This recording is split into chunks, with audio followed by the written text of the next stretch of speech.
If Sandbox does do that, it's going to be less than the impact of Gen.G banning away. Say they are free Silas here, for example, right? Like you have Renekton. Oh, love that. Okay. Yeah. Oh, that is...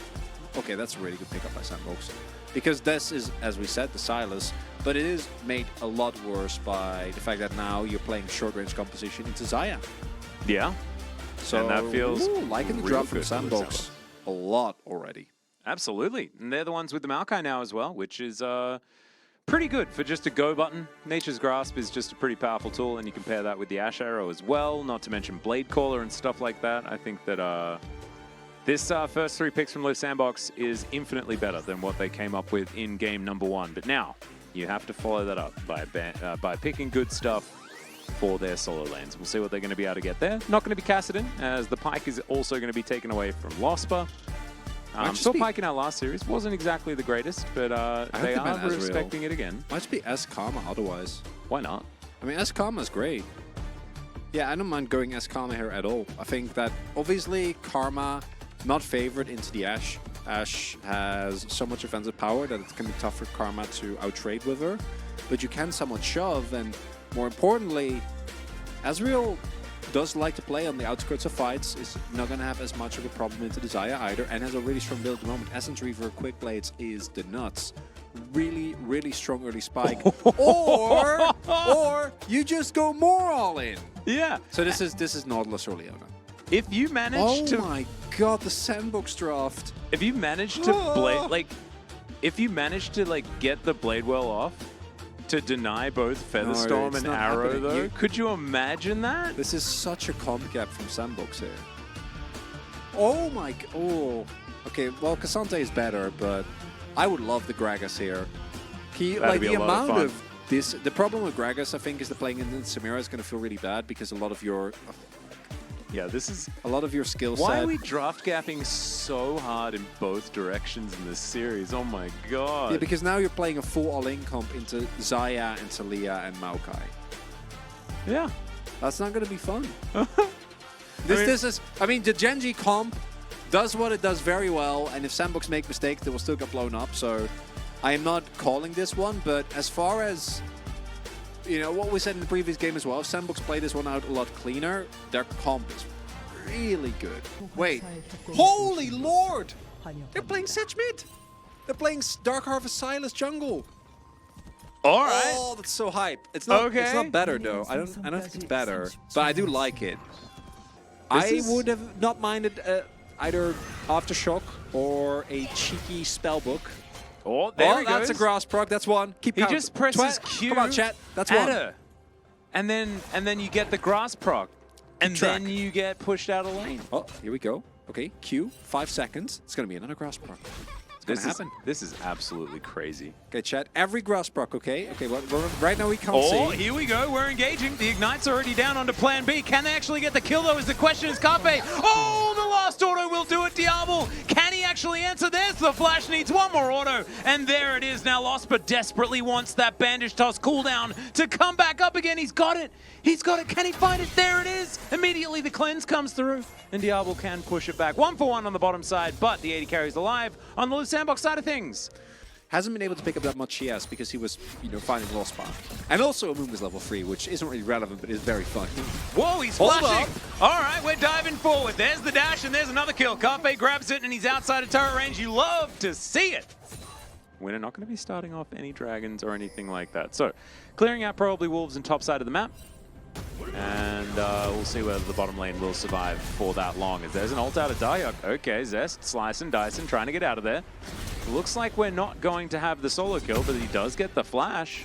Now, Carfe and Lost are behind on 6 against Diablo, and Xayah with flash and cleanse, and Featherstorm is very hard to actually take down. Ooh. Quid's coming over though. Can he actually find it? There's the ulti, and that's a very dead tree. Now going to try and find even more as Carpe's dashing forward. He needs to stay alive though, and he's not going to. Diablo's going to pick up that kill, and now Quid is on the run. That's a great little sapling that's going to help lock down that kill, and it all backfires in front of Gen.G. Even saw Diok doing some there as he's like, no, you're not actually.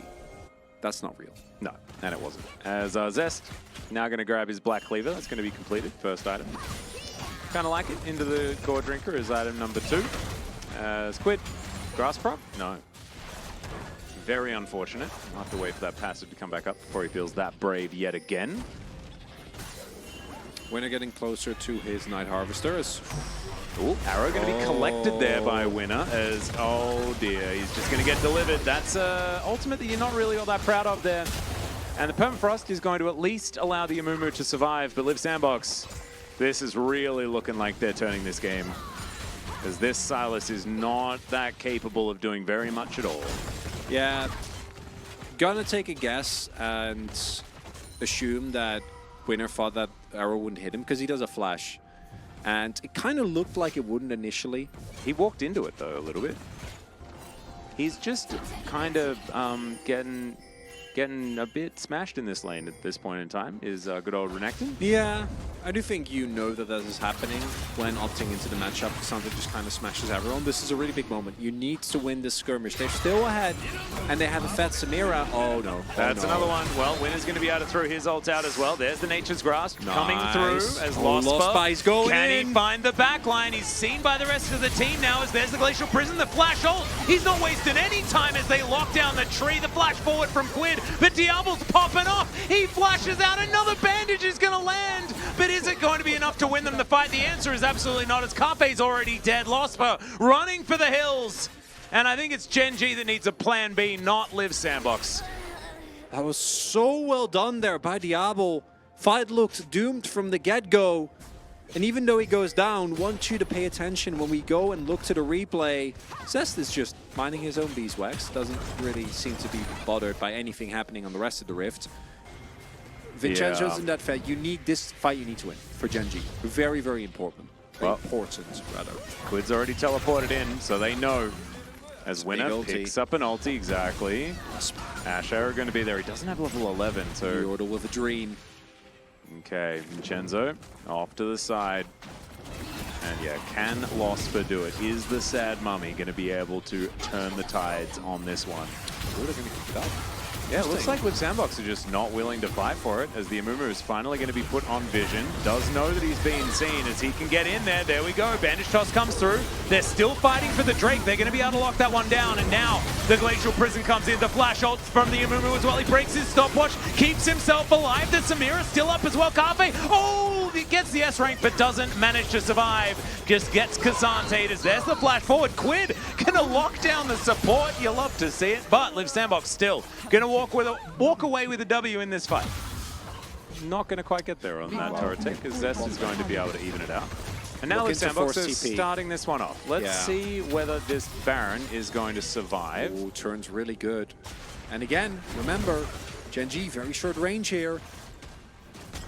Well, Winner's going to walk over a ward, gets a control ward into this pit. Are they going to commit to this? Are they flipping for this? Surely not, as Nature's Grasp comes through. That is not the ultimate you were looking for there. But the Nature's Grasp did do a fair bit of work. Gen.G are now in the pit. They're fighting the Baron as well as the Crocodile manages to get the Baron. What the hell's going on there? Carpe is popping off in the fight as well. Oh my god, Gen.G, they may have just done it. There's the dash. Picks up the extra one, of course. Yeah, Talia is pretty frustrating to deal with, but Gen.G walk away with the Baron. I'm not a caster, so there's no consequence. True. Gwithanadolia? Absolutely correct.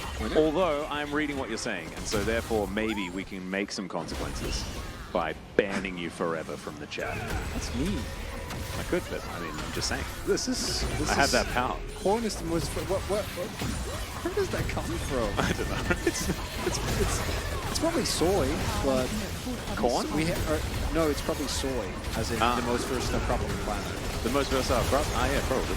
Well, Quid's taking a lot of damage, but Samira's doing a lot of damage, as Carpe not quite in range with the ulti, as Diablo survives, and the Samira not so lucky. Beautifully done here by Live Sandbox. Diablo is playing like a man possessed in this game. Yeah, he wants to win the series. My god. This Zaya really well chosen, and really well played.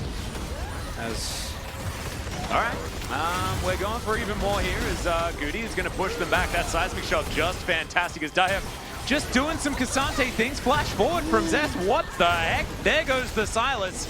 And now Lospa is going to turn up asking what the heck has been going on.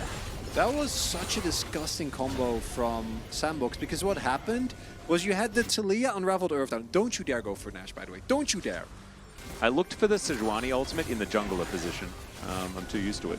Yeah, that makes sense. But it is available. I had the same issue earlier when they fought around the dragon. Oh, here he goes. All right, He doesn't want to, let's, though. Losper not going to do it this time. Maybe hunting for another, but doesn't get there. So never mind. Gen.G, hold on. But this is the problem. They are circling the drain based on how these comps work.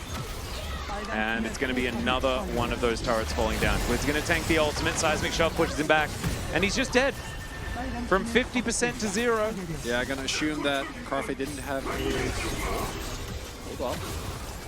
Can they hold it? Bladewell not available. Is that what you thought? Yeah, it's probably true. As Losper goes in, finds a few with those snares as the Featherstorm comes up, and Losper is just real dead. Okay, Carpe, can you do it? The answer's no. It's a double kill for Xayah, as everyone's just going in. One after the other. I think they know the result of this game. And Liv Sandbox will be able to get revenge here in game number 2 and take down Gen.G. Plan B's flashing forward. He's feeling himself. Throws another ultimate into the nether. And yeah, you can put two crosses in that one. You know. I don't even think Bronson needs to come in because he knows who we're going to vote for, but we'll hold it up anyway. There you go, buddy. Beautiful.